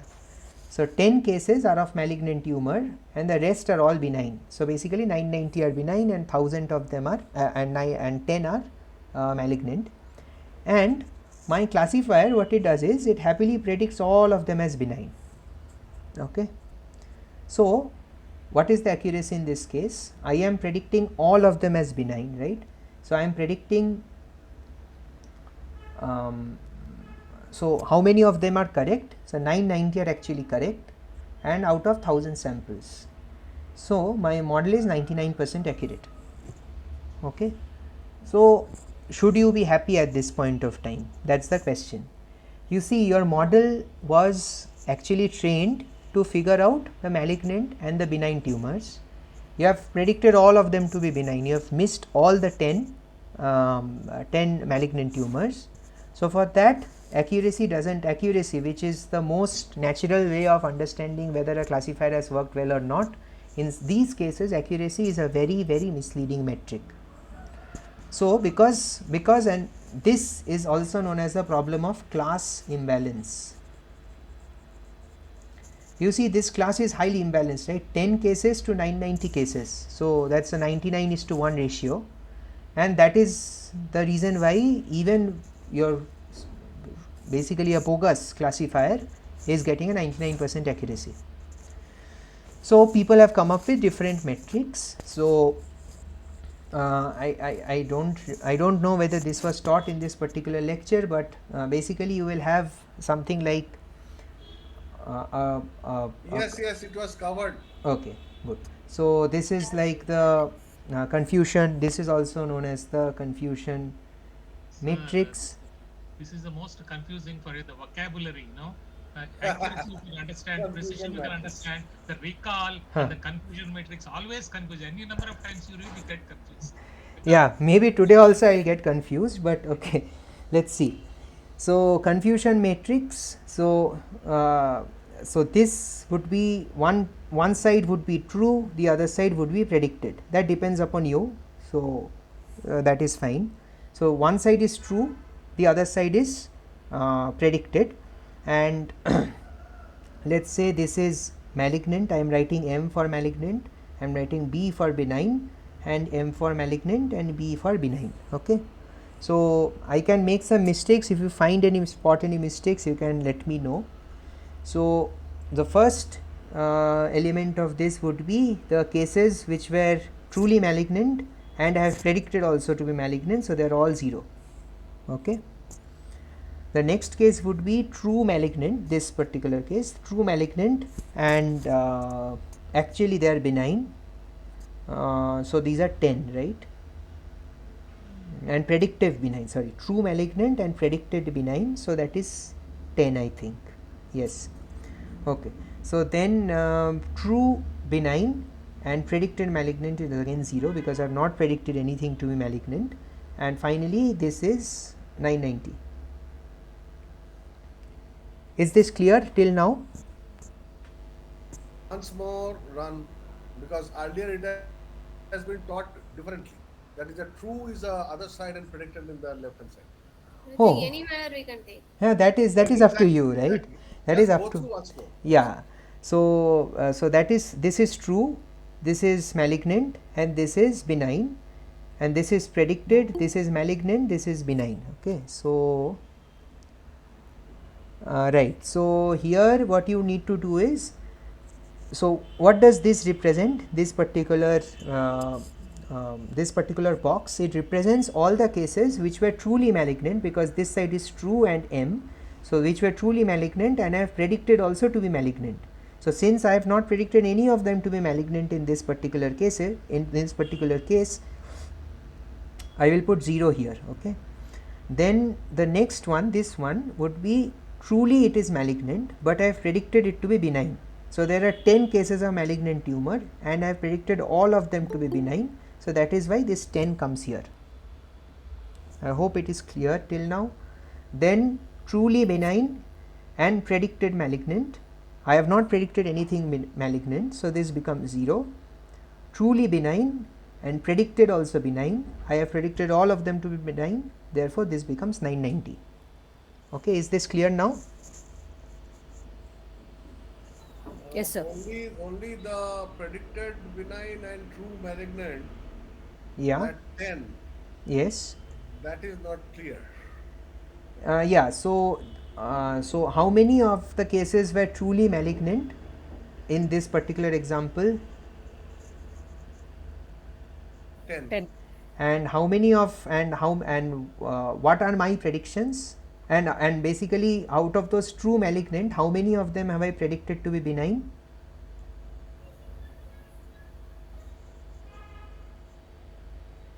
Ten.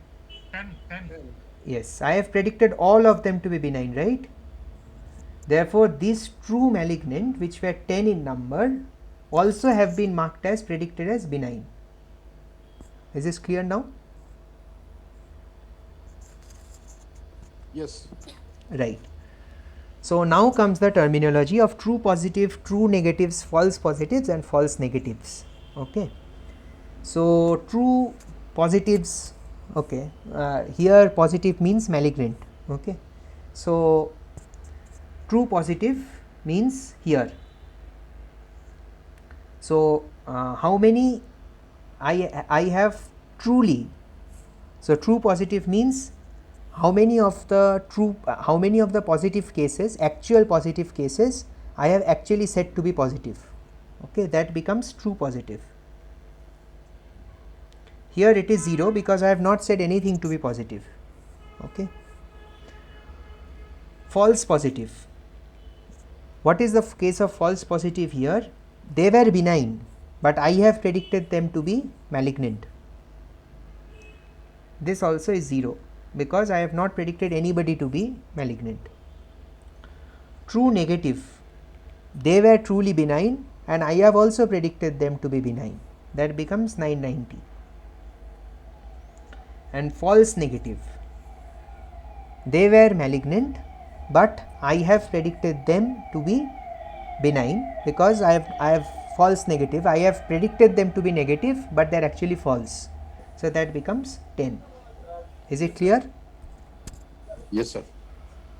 Okay, cool. So now we have these, these numbers also I have written. Okay, good. So so these are my numbers. So now comes precision and recall.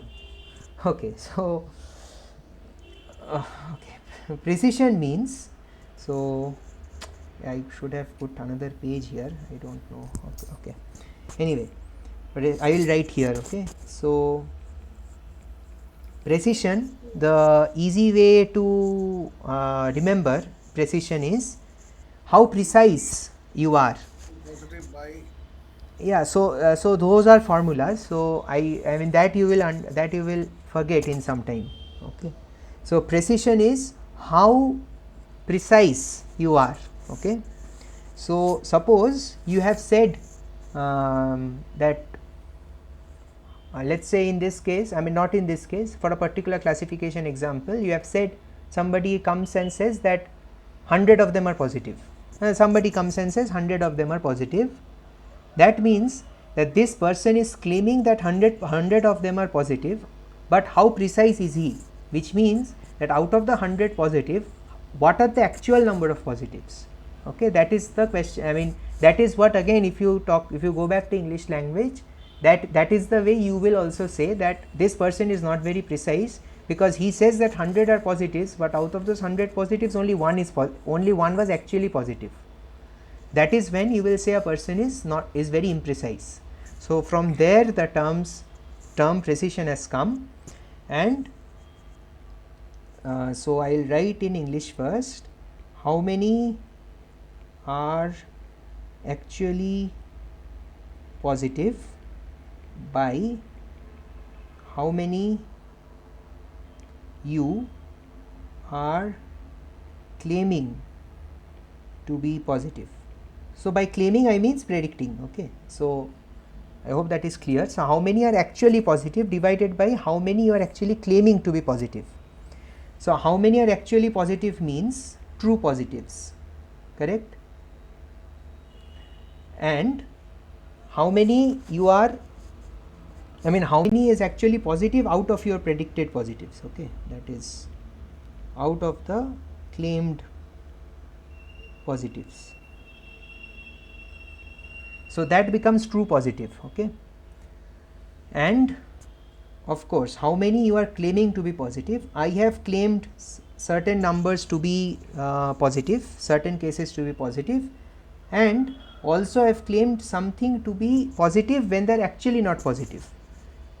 Okay, so is this clear how it becomes true positive by true positive plus false positive? Yes, yes. Okay. False negative.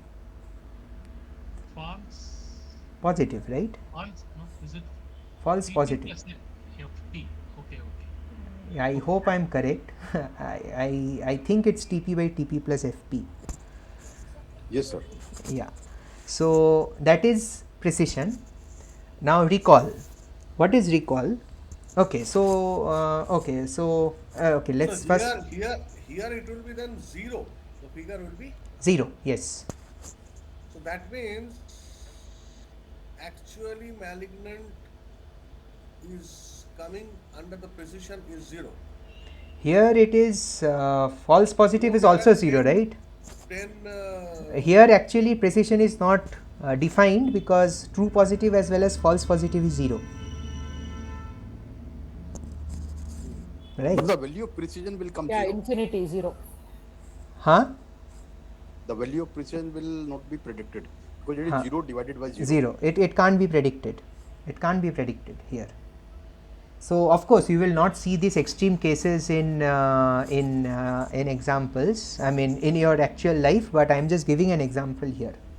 The other case is recall. Okay, so okay,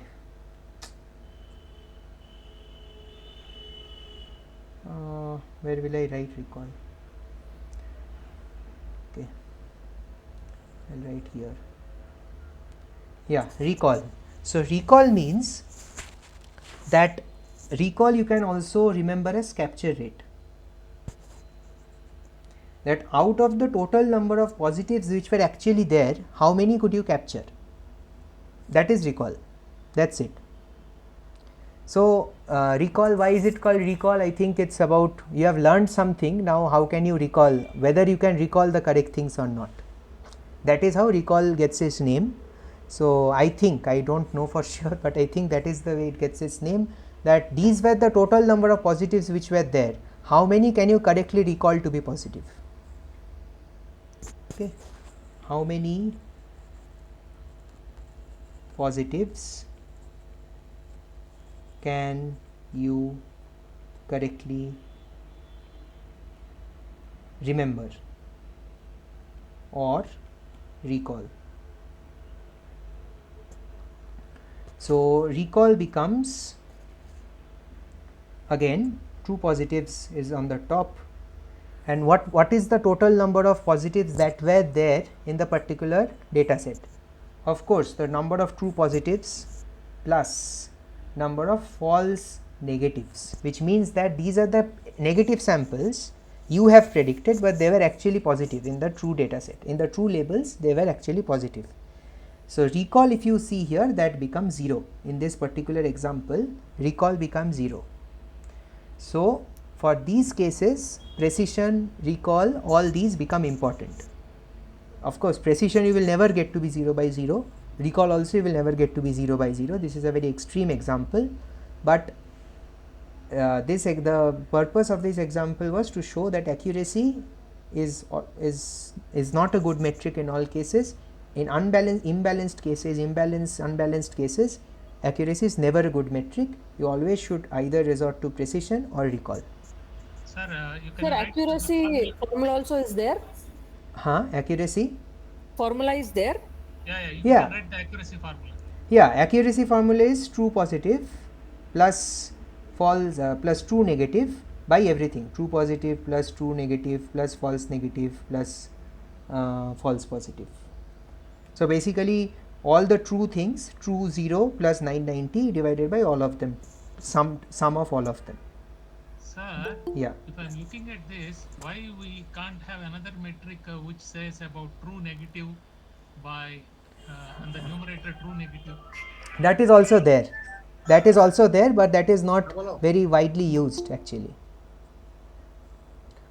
I mean, there will be other cases also, like when you focus more on true negatives, because you see what happens is true negatives and true positives, these two things, they are very related to each other, right? I mean, it just depends whether you interchange this M and B, and then your true positive becomes your true negatives, your true negatives becomes your true positives, correct?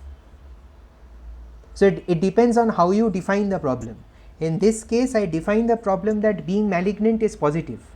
You can define the problem that being benign is positive. Am I making sense? Yeah. Sir, accuracy is all truths by everything. Everything, by sum of everything, yes. Okay, so yeah, so that's the end of this session. So if you have any questions, you can. And one more thing, I mean, since today is the first session, I would like to ask, because last time I had taken this in a different way, so from the next session onwards, I know that NPTEL says that we need to solve more problems, but so should I focus on solving problems more, or should I mean, so for example, I can have problems. Okay, so then I won't be able to explain in this detail. I would cut down on this and maybe increase the number of problems from next time. So keep it combined. Maybe a balance.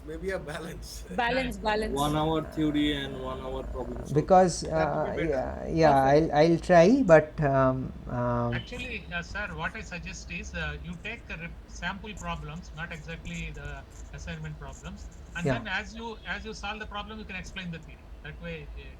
Okay, I'll try to do something of that sort. Last session we find that the problems will very easily come into the head, not the theory. Okay, fine. It will be more to connect faster. Okay, fine. Yeah, somebody was asking about what is recall. So recall, I know it has been written in a very bad way, but yeah, recall is here. So recall is how many positives can you correctly remember or recall.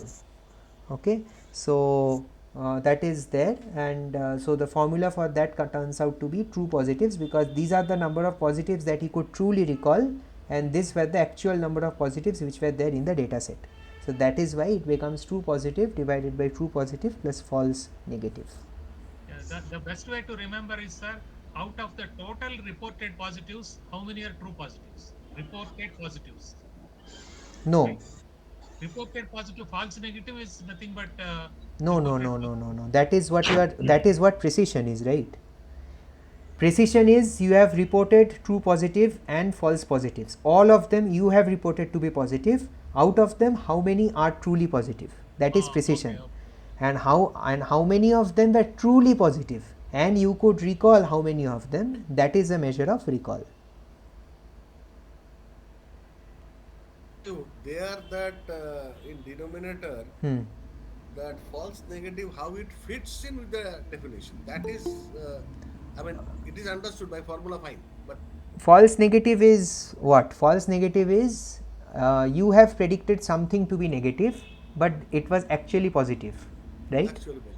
So, what are the total number of positives? I mean, from these 4 numbers only, if you have to find out what are the total number of positives which were there in the data set, out of that, true positive would be, of course, you have predicted positive, data set also says it's positive. So, that is always there. The other case is you have predicted to be negative, but the data set says that it is positive. So, that is where the false negatives comes in, right? You have not been able to capture these false negative things. So that means that false negative or false positive is basically the output, that's the predicted value. Yes, it depends on your prediction. It comes from this confusion matrix only. Yeah. This is I think the best way is precision we can remember, accuracy we can remember. Just recall markup. That's all. I think we're trying to give intuitive definition. There is a problem. But then you will forget with time in time. No, that's the thing. Intuitively, that recall is something we are not able to connect. That is a problem. Yeah, Okay. that is the main thing. We cannot really by the word or understanding. Okay. So I remember it in this way. What I have written, that how many of the positives can you correctly recall? Sir, can you go to bias and variance, that plot? Yes. I have one small doubt. Yes. Yeah. So, during overfit, Yeah.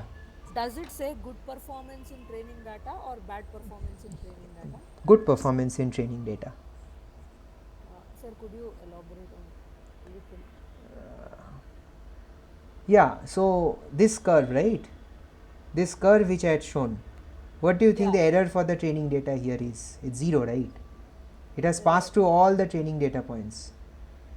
Where exactly? I mean, if this is your training data, if this is your training data, okay, let me draw. Training error is, this is suppose your trained line. I mean, this is the line that you have learned from your training data. Will the error, I mean, if these are your training points and this is your predicted line, then what do you think the error, the training error would be? Would it be positive or will it be 0? 0. Why? Because upper and lower will.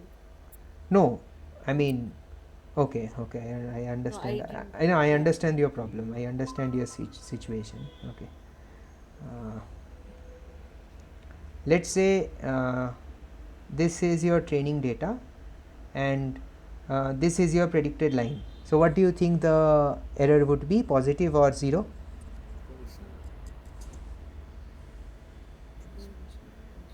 Error is there. I mean, like error is there, right? It is there. Negative error. Suppose error is there, right? Okay. Yeah. So positive error.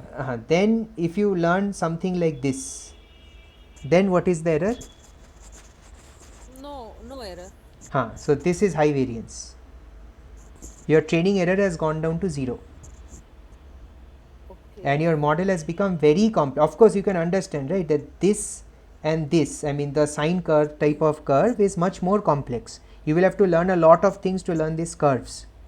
And learning a simple straight line is nothing, it's quite easy. So that is why as your model complexity increases, you start fitting on your training data even more, and then your training error goes down to 0. So we basically will have good performance on training data, on the training on data. The training data. Yes. Okay.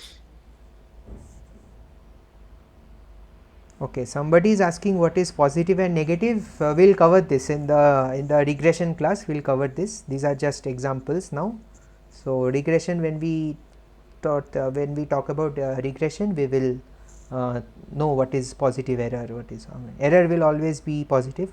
Yeah, and I'll send out these slides to the NPTEL people. They will probably give you the link for this. Okay, so if there are any more questions, no more questions, I will probably stop this. What are the advantages and disadvantages of having a bias? So, so high bias is very bad, which means that it will not learn anything, and low bias is probably very good, provided that your variance is also very low. Yeah, you will get the recording of this class also, so no issues for that. Yeah, the theory and exercise in each session, I am not sure about 50%, but I will try. Solutions for solved assignments you will anyway get in the NPTEL, this thing, in the NPTEL forum itself. So you will get the solutions for your assignments there.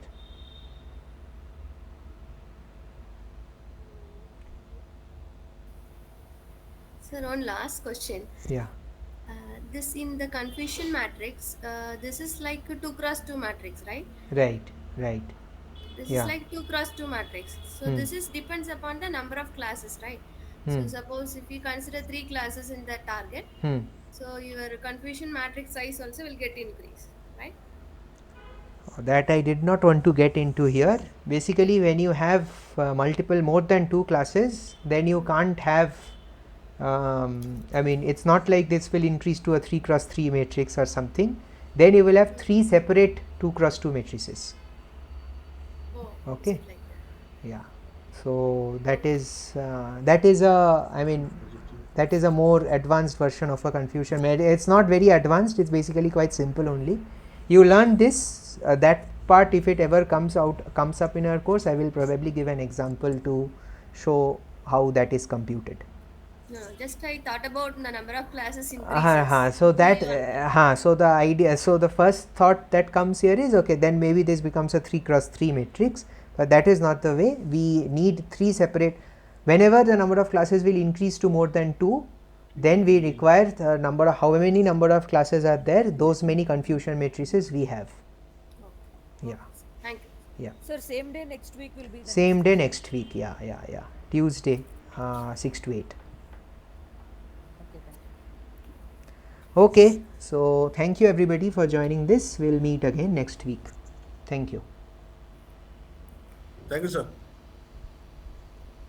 Thank you, sir.